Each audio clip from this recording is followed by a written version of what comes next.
Perlu juga saya tegaskan bahwa moderasi beragama itu yang dimoderasi bukan agamanya.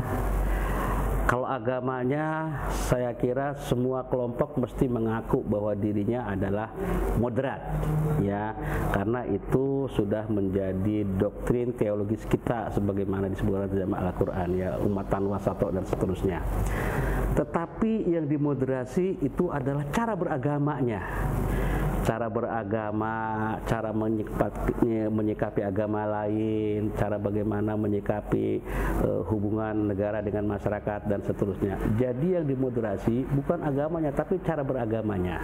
Nah, moderasi beragama ini memang adalah menjadi ciri khas, ya, ciri khas Islam keindonesiaan yang sudah masuk ke dalam RPJMN pemerintahan Jokowi saat ini, juga sudah masuk dalam Renstra Kementerian Agama, termasuk dilaksanakan oleh kampus-kampus perguruan tinggi Islam. Sehingga karena dia menjadi ciri khas, maka tidak ditemukan di negara lain, ya. Makanya saya membaca, ya, di beberapa literatur yang ditulis di jurnal-jurnal bahwa negara-negara lain pun ingin punya konsep moderasi seperti ini, ya. Artinya mereka ingin seperti Indonesia, Arab Saudi ingin seperti Indonesia, Turki juga ingin seperti Indonesia. Makanya kita seharusnya bangga, ya. Nah, itu satu hal. Yang kedua, bahwa moderasi beragama ini bukan sesuatu yang baru di Indonesia, ya. Artinya masyarakat Islam ketika masuk ke dalam konteks Indonesia itu sejak awal sudah moderat dengan sendirinya, ya. Para wali songo datang menyebarkan Islam di Jawa, misalnya, dia sudah membaur, beradaptasi, harmonisasi dengan budaya lokal. Nah, ini adalah bagian dari moderasi beragama, ya. Cara wali songo melakukan adaptasi dengan budaya lokal sehingga diterima oleh masyarakat dan seterusnya, membuat Islam menjadi besar di Indonesia. Nah, cara-cara seperti ini, ya, yang seperti dilakukan tadi, itu adalah ciri khas Islam Indonesia. Nah, ketika ada pola-pola yang dari luar masuk, maka sesungguhnya moderasi beragama ini bukan menjadi counter, ya, karena sudah moderat dari awal. Cuma ketika era reformasi datanglah kelompok transnasional yang masuk, baik membawa jalur pendidikan, jalur politik dan seterusnya, ingin merubah tadi masyarakat Indonesia yang sudah beragamanya moderat itu tadi, melalui itu tadi. Makanya menurut saya, bahasa saya menyampaikan itu adalah remoderasi, ya, remoderasi. Jadi memoderasi ulang umat beragama Indonesia yang dulunya sejak Wali Songo itu sudah moderat, tetapi sejak reformasi masuk kelompok-kelompok yang transnasional, sehingga kita perlu remoderasi. Nah, inilah makanya perlu ada penguatan, ya, penguatan, karena mereka sangat sensitif, ya, ketika disebutkan istilah ekstrim, istilah radikal. Mereka lebih disebut lebih enak kalau disebut moderat, ya. Makanya lembaga-lembaga yang diteliti itu ketika kita lakukan risetnya moderasi, mereka akan welcome dengan para peneliti.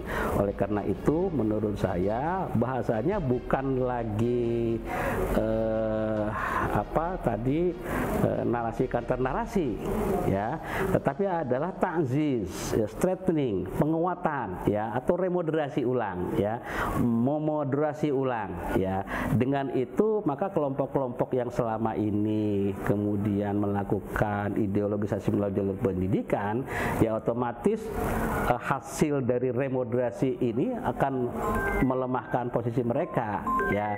Jadi dengan sendirinya, makanya bahasanya bukan counter. Kalau counter itu seakan-akan terjadi narasi yang berbeda, ya. Tetapi itu ketika remoderasi melalui ta'ziz, melalui penguatan, melalui strengthening, maka otomatis kita ingin mengembalikan Indonesia seperti yang sudah moderat di saat awal-awal Wali Songo menyebarkan Islam di Indonesia, gitu.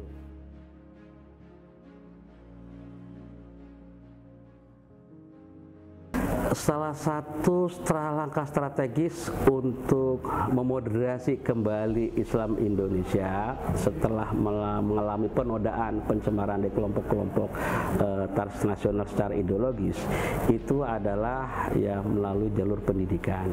Ya, banyak riset menyebutkan pendidikan adalah senjata paling ampuh untuk mengkanter radikalisme.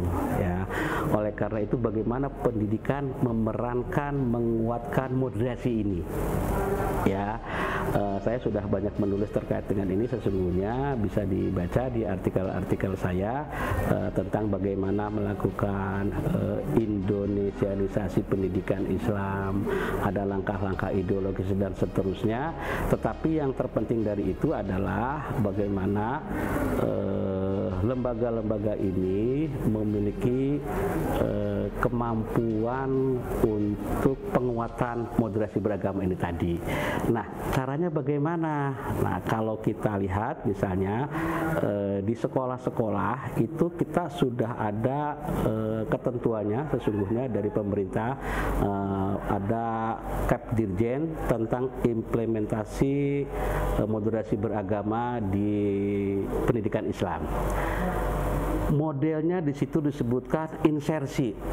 Jadi insersi itu artinya mata pelajaran apapun kita warnai, kita isi dengan konten-konten moderasi beragama. Itu satu hal, satu cara. Ya, cara berikutnya adalah ada mata kuliah khusus. Nah, ini mata kuliah khusus ini menjadi penting. Ya, sejauh mana moderasi beragama itu menjadi karakter. Ya, di saat mahasiswa kita, alumni kita inputnya berasal dari sekolah-sekolah umum, SMA yang sudah memiliki pemahaman tentang salafisme, wahabisme, ya, maka di kampus, di perguruan tinggi mata kuliah moderasi beragama menjadi penting. Ya, kebetulan di Fakultas Adab dan Bahasa saya sudah mengambil kebijakan mendesain ulang kurikulumnya dengan memunculkan mata kuliah wawasan moderasi beragama sejak tahun 2020. Nah, ini kemudian diikuti oleh UIN Wali Songo. UIN Wali Songo malah menyebut itu adalah mata kuliah universitas, ya, bukan lagi mata kuliah fakultas. Nah, ini satu hal ya yang menurut pedoman implementasi moderasi beragama ditekankan. Jadi bisa diinsersikan atau melalui mata kuliah. Nah, ini sejauh saya mata kuliah ini baru ada di saya di FAB dan kemudian di UIN Wali Songo. Berikutnya kita juga bisa melakukan namanya rumah moderasi beragama. Rumah moderasi beragama ini ya tentu saja ada kegiatan-kegiatan yang sifatnya adalah insidental, ya.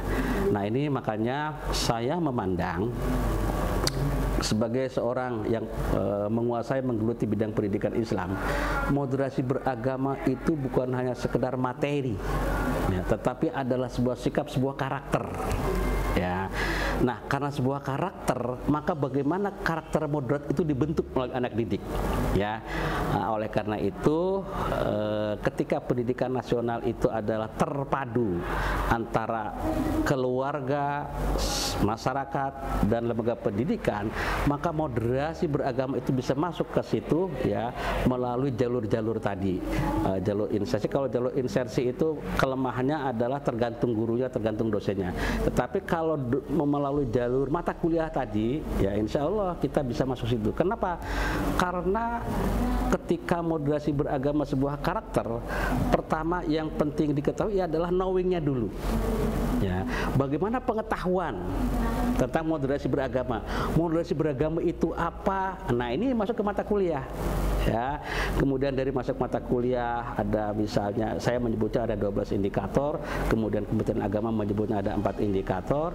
Itu diketahui oleh peserta didik melalui mata kuliah itu tadi, baru setelah itu nanti akan disikapi, baru setelah itu baru dimiliki. Ya, jadi ada knowing, doing sama being, ya. Kalau menurut Likona itu untuk memperkuat moderasi beragama melalui jalur pendidikan.